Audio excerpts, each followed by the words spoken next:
យោងតាមរបាយការណ៍ឯកឧត្តមហេស៊ូរដ្ឋមន្ត្រីក្រសួងការងារនិងបណ្ដុះបណ្ដាលវិជ្ជាជីវៈខ្ញុំសូមធ្វើការកោតសរសើរនិងថ្លែងអំណរគុណចំពោះថ្នាក់ដឹកនាំមន្ត្រីរាជការគ្រប់លំដាប់ថ្នាក់នៃក្រសួងការងារនិងបណ្ដុះបណ្ដាលវិជ្ជាជីវៈនិងដៃគូពាក់ព័ន្ធដែលបានខិតខំសម្រេចនូវលទ្ធផលគួរជាទីបូតនៈជាច្រើននៅក្នុងវិស័យការងារសន្តិសុខសង្គមនិងបណ្ដុះបណ្ដាលវិជ្ជាជីវៈអ្វីដែលឯកឧត្តមហេស៊ូបានអានគោលការណ៍ដែលសម្ដេចតេជោដាក់ចេញប្រមាណចំណុចរួមទាំង10ចំណុចដែលខ្ញុំដាក់ពីដើមអាណត្តិគឺអត់មានសំដៅទៅលើអីក្រៅពីផ្ដល់អត្ថប្រយោជន៍ឲ្យកម្មករកម្មការីទាំងផ្នែកសិទ្ធិទាំងអត្ថប្រយោជន៍ផ្សេងការចរចាដំឡើងវិវត្តការរៀបចំបសសការរៀបចំសវត្ថិភាពដឹកជញ្ជូនការរៀបចំទារកដ្ឋានគឺមិនមែនសំដៅឲ្យអ្នកណាពេងក្រៅពីកម្មករកម្មការីនិងកូនចៅនោះទេនេះគឺជាគោលការណ៍បាទ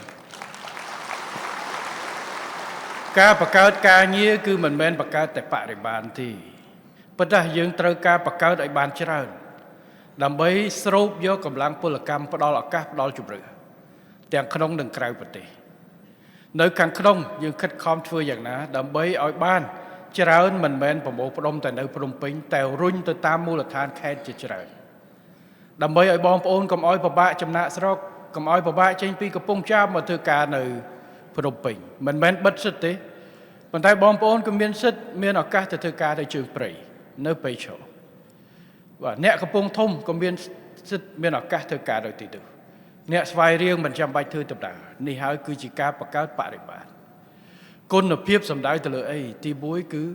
វិវត្តកាន់តែកើន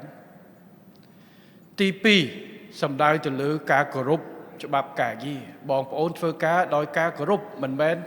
ត្រូវកម្មករត្រូវតកែត្រូវអីជិះជាន់ដោយគ្មានច្បាប់ការពារនោះទេ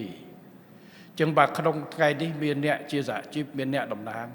គឺដោយសារច្បាប់យើងអនុញ្ញាតឲ្យបង្កើតហើយផ្ដល់សិទ្ធិជូនប្រតិភូ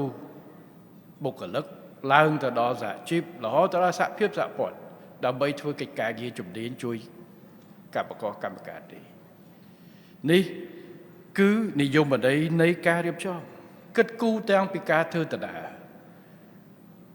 ការធ្វើដដានេះក៏យើងមិនគិតគូរតែត្រឹមបងប្អូនកម្មករកម្មការីយើងគិតទាំងអ្នកបើកបរទៀតតែថារកដំណោះស្រាយណាមួយកុំឲ្យបាត់អាជីពបងប្អូនអ្នកបើកបរព្រោះគាត់ក៏ជាអ្នកធ្វើការដែរដែលអ្នកដែលយើងត្រូវគិតគូរអញ្ចឹងបានរៀបចំគោលដៅសុវត្ថិភាពផ្សេង